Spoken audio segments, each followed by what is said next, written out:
Welcome to BPSC maker. दोस्तों आज है 12 सितंबर 2021 और 12 सितंबर 2021 से संबंधित बिहार करंट अफेयर्स और साथ ही राष्ट्रीय और अंतर्राष्ट्रीय घटनाओं से करंट अफेयर्स के जितने भी प्रश्न बनेंगे वो सभी मैं आपको इस वीडियो में बताऊंगा। लेकिन उससे पहले जो पिछले वीडियो में मैंने आपसे प्रश्न पूछा था उसे देख लेते हैं। तो पिछले वीडियो का हमारा प्रश्न है कि हाल ही में बिहार के किस जिले के कुमार सौरव का नाम golden book of world record में दर्ज हुआ है। Golden book of world record में ये नाम दर्ज हुआ है कुमार सौरव का। ये बिहार के किस जिले से संबंधित है।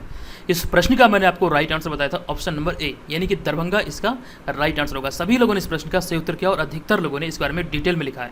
तो जो भी प्रश्न आप लोगों से पूछा जाता है आप लोग इसे कमेंट में लिखिए और विस्तारपूर्वक लिखिए। अब यहाँ पर हम सीधे चलते हैं पहले प्रश्न पे। एक एक करके मैं आपको सारे प्रश्न बताऊंगा और इनसे संबंधित जो एक्स्ट्रा फैक्ट्स होंगे वो भी आपको बताऊंगा। आपको इस पूरे वीडियो को ध्यानपूर्वक देखना है और जो वीडियो के अंत में आपसे प्रश्न पूछा जाएगा उसका आंसर आपको कमेंट बॉक्स में कमेंट करके देना है। तो आज का हमारा पहला प्रश्न है कि भारत सरकार ने हाल ही में बिहार के किस जिले में क्रोमियम और निकेल की भारी मात्रा मौजूद होने की पुष्टि की है। इस प्रश्न का हमारा राइट आंसर होगा ऑप्शन नंबर डी। ये पुष्टि बिहार के रोहतास जिले के लिए किया गया है। अब यहाँ पर मैं कंप्लीट जानकारी आपको दे दूँ। कई सारे ऐसे प्रश्न हैं जो कि आपसे यहाँ से एग्जाम में पूछे जा सकते हैं। तो हाल ही में बिहार में पोटास, क्रोमियम और निकेल के भंडार मिले हैं। ये अभी हाल ही का न्यूज़ है जो कि आपको ध्यान रखना है कि बिहार में पोटास, क्रोमियम और निकेल के भंडार मिले हैं। अब यहाँ पे देखिए आगे लिखा गया औरंगाबाद और गया जिले में पोटास तथा रोहतास में क्रोमियम और निकेल की भारी मात्रा मौजूद है, जिसकी पुष्टि भारत सरकार ने की है। यहाँ पर यही आपसे प्रश्न पूछा जा रहा है कि रोहतास जिले में यानी कि क्रोमियम और निकेल की भारी मात्रा कहाँ मौजूद है। तो ये रोहतास जिले में मौजूद है। अब यहाँ पे देखिए हमारा अगला पॉइंट है कि हाल ही में नई दिल्ली में खनिजों की खोज पर आधारित उच्च स्तरीय बैठक में बिहार को खनन के लिए 4 ब्लॉक आवंटित किए गए हैं। ये आपको यहाँ से ध्यान रखना है। इसमें देखिए आगे मैंने लिखा है कि इनमें औरंगाबाद और गया जिले में पोटास के एक ब्लॉक तथा रोहतास जिले में क्रोमियम और निकेल के एक माइनिंग ब्लॉक यानी कि खनन ब्लॉक होंगे। ये आप यहाँ से ध्यान रखिए। अब यहाँ पे हमारा एक इंपॉर्टेंट पॉइंट है, इसे आप ध्यान से समझिएगा। ये पॉइंट है कि इन तीनों खनिजों का यानी कि पोटास, क्रोमियम और निकेल, ये तीनों खनिजों के भंडार मिलने के बाद बिहार देश के खनिज मानचित्र पर पुनः आ गया है।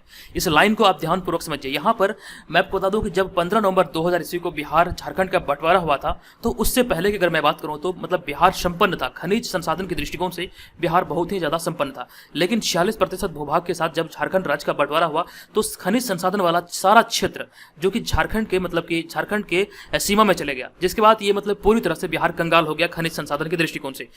लेकिन यहाँ पर आप ये ध्यान रखिएगा अभी हाल ही में ये जो 3 खनिज भंडार मिले जिनमें पोटास, क्रोमियम और निकेल शामिल है, तो कहीं ना कहीं कहा जा सकता है कि बिहार पुनः एक बार फिर मतलब कि खनिज मानचित्र पर आ गया है। ये आप यहाँ से ध्यान रखिए। अब देखिए इसी में मैंने आगे लिखा है कि इससे आने वाले दिनों में हजारों की संख्या में रोजगार पैदा हो सकते हैं। अब नेक्स्ट पॉइंट है कि वर्तमान में केंद्रीय खनन मंत्री प्रहलाद जोशी हैं और बिहार के खान मंत्री जनक राम हैं। अभी ये चर्चे में है तो यहाँ से भी आपके प्रश्न बन सकते हैं। तो ये सारे संबंधित जानकारी को आपको यहाँ से याद रखना है। इस तरह के फैक्ट्स आपसे यहाँ पर जो मैंने ये वाला पॉइंट बताया, इस तरह के फैक्ट्स आपसे इंटरव्यू में पूछे जाते हैं। तो सारे पॉइंट को यहाँ से आप याद रखिए। इसका नोट्स तैयार कीजिए। अगर आप नोट्स तैयार नहीं कर सकते हैं तो हमारे पेड ग्रुप को ज्वाइन करके इसका पीडीएफ मंगाइए। आपकी समय की बचत होगी और आप एग्जाम में बेहतर तरीके से प्रेजेंट कर पाएंगे और आप एग्जाम में बेहतर कर पाएंगे। चलिए अब यहाँ पर हम चलेंगे दूसरे प्रश्न में। हमारा दूसरा प्रश्न है कि हाल ही में निम्न में से किस पूर्व विधानसभा अध्यक्ष का निधन हुआ है। सबसे पहले ये जान लीजिए इसका आंसर होगा हमारा ऑप्शन नंबर डी, यानी कि सदानंद सिंह इस प्रश्न का राइट आंसर होगा। अब यहाँ पर मैं आपको बता दूं कि इस पैटर्न वाले प्रश्न यानी कि ऐसा जो स्वरूप आप प्रश्न का देख रहे हैं, इस तरह के पैटर्न वाले प्रश्न कई बार एग्जाम में पूछे जाते हैं। तो इस तरह के प्रश्नों को भी आपको यहाँ पर याद रखना। हालांकि ये प्रश्न बहुत ही ज्यादा इंपॉर्टेंट है। यहाँ पर जब मैं आपको बताऊंगा आप सारी चीजों को देखेंगे आप खुद ही समझ जाएंगे ये प्रश्न बहुत ही ज्यादा इंपॉर्टेंट है। चलिए अब यहाँ पर मैं आपको विस्तार पर बता दूं कि हाल ही में बिहार कांग्रेस के दिग्गज नेता और 9 बार विधायक और कई बार मंत्री और विधानसभा अध्यक्ष यानी कि पूर्व विधानसभा अध्यक्ष सदानंद सिंह का हाल ही में दानापुर पटना में निधन हुआ है। यहाँ पर आपको ध्यान रखना ये कुल मिलाकर 9 बार विधायक रह चुके हैं। ठीक है, तो इसीलिए यहाँ पर यह प्रश्न बहुत ही ज्यादा इंपॉर्टेंट है। और साथ ही साथ यहाँ पर आपको ध्यान रखना है कि बिहार सरकार में ये मंत्री के तौर पर भी कार्य कर चुके हैं। यहाँ पर मैंने आगे इस चीज को ऐड किया है। लेकिन उससे पहले यहाँ पे हमारा अगला पॉइंट है कि वे वर्ष 2000 से 2005 तक बिहार विधानसभा के अध्यक्ष रहे थे। ये आपको यहाँ से याद रखना है। और वह 9 बार विधायक रहे थे। यहाँ पे मैंने उसी चीज को दोबारा लिख दिया है। यहाँ पे हमारा अगला पॉइंट है वे बिहार सरकार में सिंचाई और ऊर्जा राज्य मंत्री भी रह चुके हैं। ठीक है, ये पॉइंट इंपॉर्टेंट है।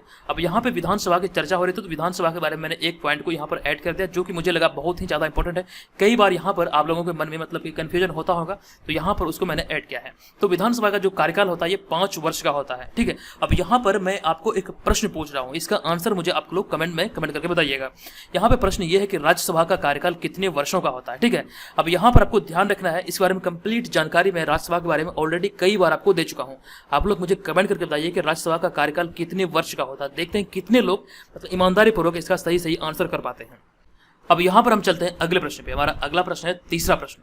ये प्रश्न है कि हाल ही में बिहार के किस जिले के सत्यम शंकर सहाय स्विट्जरलैंड में आयोजित एक प्रतियोगिता में आयरन मैन बने हैं। ये प्रश्न बहुत ही ज़्यादा इंपॉर्टेंट है, इस वीडियो का सबसे ज़्यादा इंपॉर्टेंट प्रश्न है और इस प्रश्न का जो राइट आंसर होगा ये होगा हमारा ऑप्शन नंबर सी, यानी कि भागलपुर इस प्रश्न का राइट आंसर होगा। अब यहाँ पर मैं आपको इस प्रश्न के बारे में बता दूं कि हाल ही में भागलपुर के सत्यम शंकर सहाय वर्ल्ड ट्रायथलॉन कॉर्पोरेशन द्वारा स्विट्जरलैंड में आयोजित प्रतियोगिता को सफलतापूर्वक पूरा कर 9वीं बार आयरन मैन बने हैं। आप जो यहाँ पर इस इमेज में देख रहे हैं यही है भागलपुर के सत्यम शंकर सहाय। अब ये आयरन मैन क्या होता है, कैसे ये आयरन मैन का प्रमाण पत्र मिलता है, ये तमाम चीज़ों को यहाँ पर हम लोग देखेंगे और ये भी जानेंगे ये प्रश्न क्यों इंपॉर्टेंट है। ठीक है, तो आगे मैंने इसी सारी चीज़ों को लिखा है।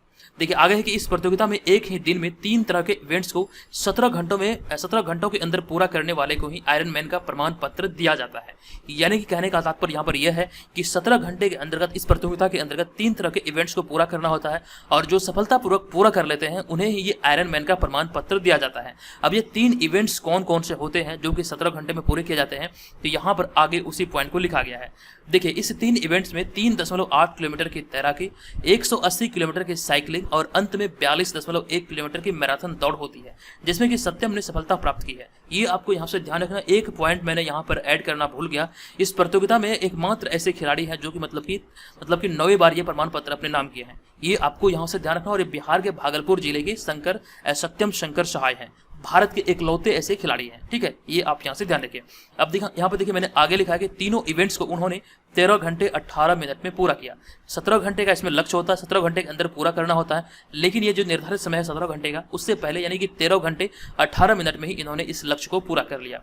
अब यहाँ पर देखिए एक इंपॉर्टेंट पॉइंट को मैंने ऐड किया, इसे दुनिया की कठिन प्रतियोगिताओं में से एक माना जाता है, जो कि आपको ध्यान रखना है। इसका जो आयोजन किया जाता है ये वर्ल्ड ट्रायथलॉन कॉर्पोरेशन द्वारा आयोजित किया जाता है, जो कि हाल ही में स्विट्जरलैंड में आयोजित हुआ था। ठीक है, तो ये सारी संबंधित जानकारी आप यहाँ से याद रखिए। अब यहाँ पर हम बढ़ेंगे अगले प्रश्न पे। हमारा अगला प्रश्न है चौथा प्रश्न। हाल ही में टाटा AIA लाइफ इंश्योरेंस ने किस ओलंपिक गोल्ड मेडलिस्ट एथलीट को अपना ब्रांड एम्बेसडर बनाया है। ये भी प्रश्न इंपॉर्टेंट है और इसका जो राइट आंसर होगा ये होगा हमारा ऑप्शन नंबर बी, यानी कि गोल्ड मेडलिस्ट नीरज चोपड़ा को भी अपना हाल ही में टाटा AIA ने ब्रांड एम्बेसडर बनाया है। तो ऑप्शन नंबर बी यहाँ पर इसका सही उत्तर होगा। अब यहाँ पर मैं आपको इस प्रश्न के बारे में बता दूं कि हाल ही में टाटा AIA लाइफ इंश्योरेंस ने ओलंपिक में गोल्ड जीतने वाले एथलीट नीरज चोपड़ा को अपना ब्रांड एम्बेसडर बनाया है। ये आपको यहाँ से ध्यान रखना है। आगे लिखा गया कि नीरज चोपड़ा ने 23 जुलाई से 8 अगस्त 2021 के बीच जापान में खेले गए टोक्यो ओलंपिक 2020 में भाला फेंक प्रतियोगिता में गोल्ड मेडल जीता था। ये आपको यहाँ से ध्यान रखना है। अब देखिए यहाँ पर मैंने आगे लिखा है टोक्यो ओलंपिक के बारे में कि टोक्यो ओलंपिक 2020 में भारत ने 1 गोल्ड 2 सिल्वर और 4 ब्रॉन्ज सहित कुल मिलाकर 7 मेडल अपने नाम किया। ये पॉइंट आप याद रखिए, ये बहुत ज़्यादा इंपॉर्टेंट है, इसीलिए यहाँ पर मैंने इसे ऐड किया है। अब बात करें अगर हम नीरज चोपड़ा की, तो नीरज चोपड़ा भारत के हरियाणा राज्य के रहने वाले हैं। अब यहाँ पे एक और पॉइंट को मैंने ऐड किया है जो कि मोस्ट इंपॉर्टेंट पॉइंट है। टोक्यो ओलंपिक 2020 में भारत 48वें नंबर पर रहा था। यहाँ पर आपसे पूछा जा सकता है प्रश्न एग्जाम में कि टोक्यो ओलंपिक 2020 में भारत पदक तालिका में कितने स्थान पर था। आप ध्यान रखिए ये भारत 48वें स्थान पर रहा था। इसमें अमेरिका पहले, चीन दूसरे, जापान तीसरे और ग्रेट ब्रिटेन चौथे स्थान पर रहा था। तो ये सारी संबंधित जानकारी आप यहाँ से याद रखिए।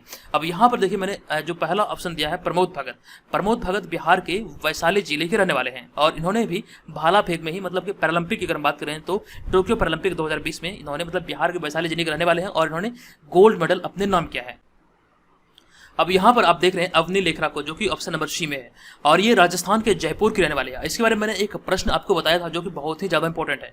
एक सीजन में ओलंपिक के इतिहास में 2 मेडल जीतने वाली भारत की पहली महिला एथलीट है। ये आप यहाँ से ध्यान रखिए। और बात करें मीराबाई चानू की, तो मीराबाई चानू ने भी टोक्यो ओलंपिक 2020 में इन्होंने रजत पदक अपने नाम किया था। तो ये सारी संबंधित जानकारी आप यहाँ से याद रखिए।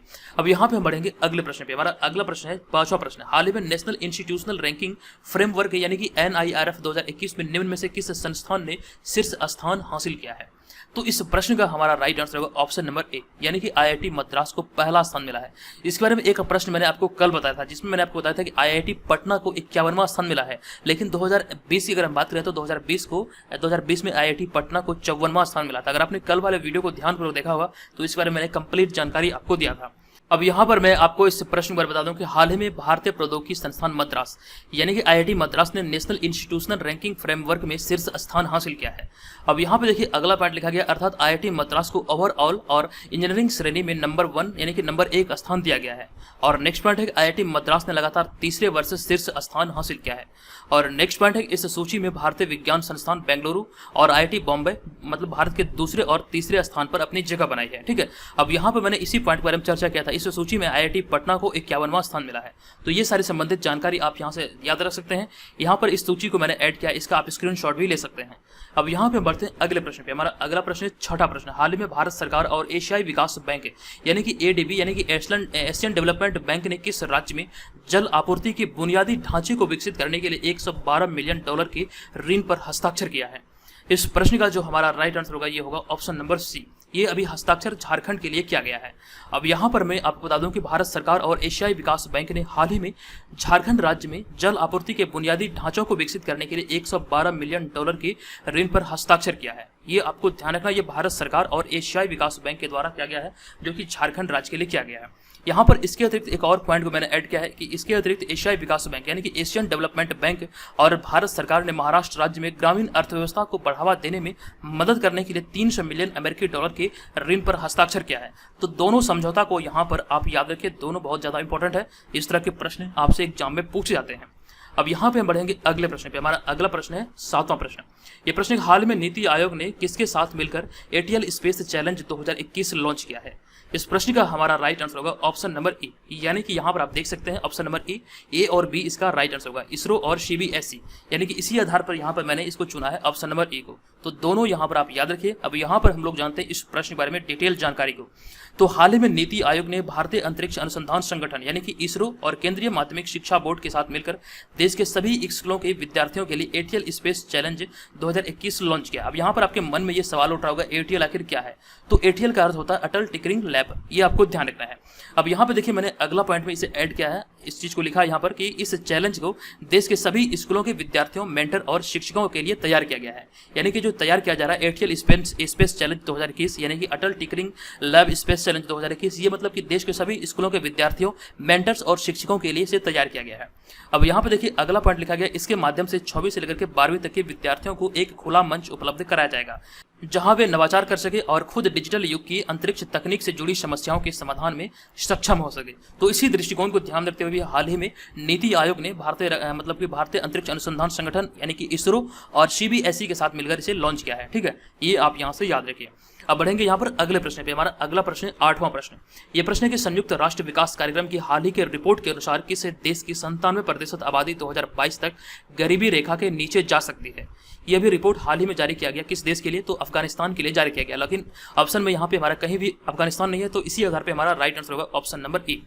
अब यहाँ पर मैं आपको इस प्रश्न के बारे में बता दूं कि संयुक्त राष्ट्र विकास कार्यक्रम यानी कि यूएनडीपी की हाल ही की एक रिपोर्ट के अनुसार अफगानिस्तान की 97% आबादी 2022 तक गरीबी रेखा के नीचे जा सकती है। ये आपको यहाँ से ध्यान रखना है। यूनाइटेड नेशन डेवलपमेंट प्रोग्राम का ये मतलब कि एक रिपोर्ट है जिसमें ये कहा गया है कि 2022 तक ये 97% आबादी मतलब कि अफगानिस्तान की गरीबी रेखा से नीचे जा सकती है। यहाँ पर आपको ध्यान रखना, ये कंफर्म नहीं है, ये कहा गया है कि जा सकती है। यहाँ पर आगे लिखा गया है कि इसके अतिरिक्त रिपोर्ट में यह भी कहा गया है कि अफगानिस्तान का सकल घरेलू उत्पाद भी 13% कम हो सकता है। तो दोनों पॉइंट आप यहाँ से याद रखिए। अब यहाँ पे हम बढ़ते हैं अगले प्रश्न पे। हमारा अगला 9वां प्रश्न है कि निम्न में से किस बैंक ने हाल ही में बॉब वर्ल्ड नाम से अपना नया डिजिटल बैंकिंग प्लेटफॉर्म लॉन्च करने की घोषणा की है? किस बैंक ने? यहाँ पे के नहीं बल्कि ने होगा। तो इस प्रश्न का जो राइट आंसर होगा हमारा ये होगा बैंक ऑफ बड़ौदा, यानी कि ऑप्शन नंबर सी यहाँ पर इस प्रश्न का राइट आंसर होगा। अब यहाँ पर मैं आपको बता दूं कि हाल ही में बैंक ऑफ बड़ौदा ने बॉब वर्ल्ड नाम से अपना नया डिजिटल बैंकिंग प्लेटफॉर्म लॉन्च करने की घोषणा की है।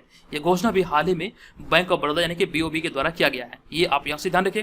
अब यहाँ पे देखिए मैंने आगे लिखा है कि इस प्लेटफॉर्म का उद्देश्य एक ही छत के नीचे सभी बैंकिंग सुविधाएं यानी कि सभी बैंकिंग सेवाएं प्रदान करना इसका लक्ष्य है, और इसी को मतलब कि इसी उद्देश्य के साथ इसे शुरू किया जा रहा है। अब यहाँ पे देखिए अगला पॉइंट लिखा गया, इसके तहत बैंक के 220 से अधिक सेवाओं को एक ही एकल ऐप में परिवर्तित किया जाएगा, जिससे सभी खुदरा बैंकिंग सेवाओं का लगभग 95% शामिल होगा, जिसे घरेलू और वैश्विक स्तर पर ग्राहकों द्वारा एक्सेस किया जा सकता है। यानी कि कहने का तात्पर्य यहाँ पर सीधा सीधा यह है कि 220 से अधिक जो भी बैंकिंग से संबंधित सेवाएं हैं बैंक ऑफ बड़ौदा संबंधित, ये सारे के सारे एकल ऐप में परिवर्तित किया जाएगा, जहां से कह सकते हैं बैंकिंग सेवाओं से संबंधित जो खुदरा मतलब लेन देन होता है, जो भी कार्य होता है, उसमें 95% इसमें शामिल है, जिससे कि मतलब कह सकते हैं बैंक पे भी लोड कम होगा और मतलब ग्राहकों को सुविधा होगी और तेजी से काम होगा। ठीक है, तो ये सारी संबंधित जानकारी आप यहाँ से याद रखिए। अब यहाँ पे बढ़ते हैं अगले प्रश्न पे। हमारा अगला प्रश्न है 10वां प्रश्न। निम्न में से किसे हाल ही में G20 के लिए भारत का शेरपा नियुक्त किया गया है? इसका हमारा राइट आंसर होगा ऑप्शन नंबर ए, यानी कि पीयूष गोयल इस प्रश्न का सही उत्तर होगा। अब यहाँ पर आपको बता दूं कि हाल ही में वाणिज्य और उद्योग मंत्री पीयूष गोयल को G20 के लिए भारत का शेरपा नियुक्त किया गया है। ये आप यहाँ से ध्यान रखिए। अब यहाँ पे देखिए G20 के बारे में मैंने लिखा है कि G20 दुनिया के प्रमुख अर्थव्यवस्थाओं का एक प्रभावशाली संगठन है। और नेक्स्ट पॉइंट है कि आगामी G20 शिखर सम्मेलन 30 से 31 अक्टूबर 2021 को इटली की अध्यक्षता में रोम में आयोजित किया जाएगा। इंपॉर्टेंट पॉइंट है, ये आपसे प्रश्न पूछा जा सकता है। यह प्रस्तावित है कि इटली के रोम में ये आयोजित होगा 30 से 31 अक्टूबर 2021 को। अब नेक्स्ट पॉइंट है कि भारत 1999 में G20 के गठन से ही इसका सदस्य है और विदेश मंत्रालय के अनुसार भारत 1 दिसंबर 2022 से G20 की अध्यक्षता करेगा। तो ये सारे संबंधित जो भी फैक्ट्स मैं आपको बताता हूँ, सारी चीज़ों को आप यहाँ से याद रखिए। अब यहाँ पे बढ़ते हैं अगले प्रश्न पे। हमारा अगला प्रश्न है 11वां प्रश्न। हाल ही में T20 वर्ल्ड कप के लिए टीम की घोषणा के बाद किस देश के कप्तान ने अपनी कप्तानी से इस्तीफा दिया है? ये इस्तीफा अभी हाल ही में अफगानिस्तान के कप्तान रशीद खान ने दिया। तो ऑप्शन नंबर सी यहाँ पर इस प्रश्न का राइट आंसर हो जाएगा। अब यहाँ पर आपको बता दूं कि हाल ही में अफगानिस्तान क्रिकेट बोर्ड ने T20 वर्ल्ड कप के लिए अपनी 18 सदस्यीय टीम का चयन किया है और इस चयन प्रक्रिया के तुरंत बाद रशीद खान ने अपनी कप्तानी से इस्तीफा दे दिया। यानी कि अफगानिस्तान के जो क्रिकेट टीम है तो अपनी कप्तानी से अभी हाल ही में रशीद खान ने इस्तीफा दिया है। अब ये वजह क्या है ये मुझे नहीं पता, लेकिन इस्तीफा दिया है, ये आप यहाँ से ध्यान रखिए। अब यहाँ पे देखिए मैंने आगे लिखा, अब हाल ही में उनकी जगह पर मोहम्मद नबी को टीम का नया कप्तान बनाया गया है। ठीक है, ये आप यहाँ पर ध्यान रखें। और एक और पॉइंट को यहाँ पर मैंने ऐड किया है कि हाल ही में अफगानिस्तान में 20 साल बाद पुनः तालिबान का कब्जा हुआ। यहाँ पर क्या नहीं बल्कि क्या होगा, तालिबान का कब्जा हुआ। हालांकि तालिबान ने अफगानिस्तान क्रिकेट में किसी भी प्रकार के हस्तक्षेप नहीं करने का निर्णय लिया है। तो ये आपको यहाँ से ध्यान रखना है, किसी भी प्रकार का हस्तक्षेप नहीं किया जाएगा। ये आश्वस्त किया गया है अफगानिस्तानी क्रिकेट टीम को। अब यहाँ पे हमारा अगला प्रश्न है 12वां प्रश्न है। हाल ही में RN रवि को किस राज्य का राज्यपाल नियुक्त किया गया है? इस प्रश्न का जो हमारा राइट आंसर होगा ये होगा ऑप्शन नंबर डी, यानी कि तमिलनाडु का राज्यपाल नियुक्त किया गया है। अब यहाँ पर मैं आपको बता दूं कि हाल ही में राष्ट्रपति रामनाथ कोविंद ने नागालैंड के राज्यपाल RN रवि को अब तमिलनाडु का राज्यपाल नियुक्त किया है। ये आप यहाँ से ध्यान रखिए। अब नेक्स्ट पॉइंट में लिखा गया कि सेवानिवृत्त लेफ्टिनेंट जनरल गुरमीत सिंह को उत्तराखंड का राज्यपाल बनाया गया है, जबकि पंजाब के राज्यपाल का अतिरिक्त प्रभार संभाल रहे तमिलनाडु के राज्यपाल बनवारी लाल पुरोहित को अब पंजाब का नियमित राज्यपाल नियुक्त किया गया है। और इसके अतिरिक्त असम के राज्यपाल जगदीश मुखी को नागालैंड के राज्यपाल का अतिरिक्त प्रभार दिया गया है। तो ये सारे जुड़े हुए फैक्ट्स जो है यहाँ पर अभी कुछ राज्यों में नए राज्यपाल बनाए गए हैं। तो सारी चीज़ों को यहाँ से आप याद रखिए। सभी का आप लोग नोट्स तैयार कीजिए, ठीक है। और जो लोग नोट्स तैयार नहीं कर सकते पेड ग्रुप को ज्वाइन करिए। पेड ग्रुप के बारे में कंप्लीट जानकारी मैं आपको यहाँ पर इस वीडियो के अंत में दूंगा, लेकिन उससे पहले यहाँ पर आज के इस वीडियो के प्रश्न को देख लेते हैं। तो आज के इस वीडियो का प्रश्न है, हाल ही में भागलपुर बिहार के सत्यम मिश्रा को निम्नलिखित में से किस अवार्ड के लिए चयनित किया गया है? इस प्रश्न के बारे में कंप्लीट इन्फॉर्मेशन मैंने आपको दिया। इसका आंसर क्या होगा कृपया आप लोग मुझे कमेंट करके बताइए। आप चाहें तो यहाँ पर इस बारे में डिटेल में भी लिख सकते हैं। और जो लोग हमारे इस पेड ग्रुप को ज्वाइन करने के इच्छुक हैं, इस व्हाट्सअप नंबर पर हमें pre21 लिख के मैसेज करें। आपको यहाँ पर डेमो PDF मिलेगा, उसको तो आप निर्धारित करेंगे कि आपको इसे ज्वाइन करना या फिर नहीं। आइए अब यहाँ पर पेड ग्रुप के बारे में तमाम चीज़ों को डिटेल में हम लोग देख लेते हैं। अगर आप घर बैठे रहकर बिहार में आयोजित होने वाले किसी भी कंपैरेटिव एग्जाम की तैयारी में लगे हैं तो यहाँ से आप अपनी तैयारी को बेहतर कर सकते हैं। आपको बता दूं कि अभी हाल ही में इस चैनल के माध्यम से एक ई बुक लॉन्च किया गया। आप यहाँ पर इस इमेज में देख सकते हैं। इस ई बुक की खासियत यह है कि विगत 28 वर्षों से बिहार में जितनी भी परीक्षाएं आयोजित हुई है उसके प्रश्नों को इसमें शामिल किया गया। ये हिंदी और अंग्रेजी दोनों भाषाओं में, यानी कि ये बाइलिंगुअल है। आप इसे यहाँ पर देख सकते हैं। 2500 से अधिक प्रश्नों का इसमें संग्रह किया गया है। आपको यहाँ पर बता दूं कि प्रीवियस ईयर जो क्वेश्चन होते हैं वो आपके लिए बहुत ही ज़्यादा इंपॉर्टेंट होते हैं, क्योंकि जब आप किसी एग्जाम की तैयारी करते हैं तो उस एग्जाम से संबंधित प्रीवियस ईयर क्वेश्चन का अगर आपके पास ई बुक हो या फिर बुक हो तो वो आपके लिए एकदम से वरदान सिद्ध होता है। क्योंकि प्रीवियस ईयर क्वेश्चन ही आपको ये बताता है कि प्रीवियस ईयर में किस प्रकार से प्रश्न पूछे गए हैं। वहां से आपको ये समझ आता है कि किस प्रकार से आपको तैयारी करना चाहिए, कहां से प्रश्न आपसे एग्जाम में पूछे जाते हैं। वो सारा समझ आपको प्रीवियस ईयर क्वेश्चन से ही आएगा। चलिए वीडियो में आगे बढ़ते हैं और यहाँ पर मैं आपको पेड ग्रुप के बारे में बताता हूँ। अगर आप घर बैठे 67वें बीपीएससी प्राइमरी परीक्षा और बीपीएससी CDPO इन दोनों परीक्षाओं की तैयारी में लगे हैं तो यहाँ से आप अपनी तैयारी को बेहतर कर सकते हैं। ये जो ग्रुप है ये आपको बीपीएससी सहित जो भी बिहार में परीक्षाएं आयोजित होती है सभी एग्जाम के दृष्टिकोण से ये महत्वपूर्ण हो सकता है। जो भी खास करके लड़कियों और महिलाएं घर बैठे एग्जाम की तैयारी करते हैं उनके लिए ये ग्रुप बहुत ही ज़्यादा इंपॉर्टेंट सिद्ध हो सकता है, क्योंकि यहाँ पर मैं बहुत सारी चीज़ें आपको बेहतर क्वालिटी का प्रोवाइड करा रहा हूँ। यहाँ पर आप सारी चीज़ों को देखिए। यहाँ पर आपको इस ग्रुप में क्या क्या चीज़ें मिलेगी ये आप सारी चीज़ों को देख के ही समझ पाएंगे। तो यहाँ पर सबसे पहले मैं आपको जो प्रोवाइड कराऊंगा ये होगा सबसे पहला हमारा टेस्ट सीरीज, जो कि बीपीएससी पैटर्न पर आधारित होगा। ये मॉडल सेट होगा। यहाँ पर आपको 50 प्रैक्टिस सेट देखने को मिलेगा और सारे के सारे प्रश्न जो इसमें होंगे वो आपको विद एक्सप्लेनेशन देखने को मिलेगा। ये बेहतर क्वालिटी का होगा। सारे के सारे प्रश्नों का एक्सप्लेनेशन आपको अच्छी क्वालिटी का देखने को मिलेगा, ये ध्यान रखिएगा। और दूसरा जो महत्वपूर्ण चीज आपको मिलेगा वो मिलेगा बिहार करंट अफेयर्स के अलावा राष्ट्रीय और अंतर्राष्ट्रीय करंट अफेयर्स, जो कि आपको एक वर्ष का करंट अफेयर्स यानी कि जनवरी 2021 से लेकर के दिसंबर 2021 तक के करंट अफेयर्स यहाँ पे आपको पेड ग्रुप में प्रोवाइड किया जाएगा। ये डेली मिलेगा, मंथली मिलेगा, साल का अंत होगा, वार्षिकांक भी मिलेगा। तो ये सारे यहाँ पे ध्यान रखिएगा। और उसके बाद जो हमारा मेन होगा वो होगा बिहार जीके। यहाँ पर आपको संपूर्ण बिहार जीके का 2 PDF मिलेगा। आपको दोबारा कहीं से भी बिहार जीके या फिर बिहार करंट अफेयर्स पढ़ने की आवश्यकता नहीं है। ये पूरी की पूरी जिम्मेवारी हमारी है। जो भी प्रश्न पूछे जाएंगे यहीं से प्रश्न पूछे जाएंगे, ठीक है, ये ध्यान रखिएगा। ये भी आपको यहाँ पे प्रोवाइड किया जाएगा 2 वॉल्यूम में। और उसका जो हमारा नेक्स्ट होगा वो होगा बीपीएससी का प्रीवियस ईयर क्वेश्चन। ये भी बहुत ही ज़्यादा इंपॉर्टेंट है। ये आपके बीपीएससी एग्जाम में सफलता पाने में आपकी बहुत ही ज़्यादा हेल्प करेगी।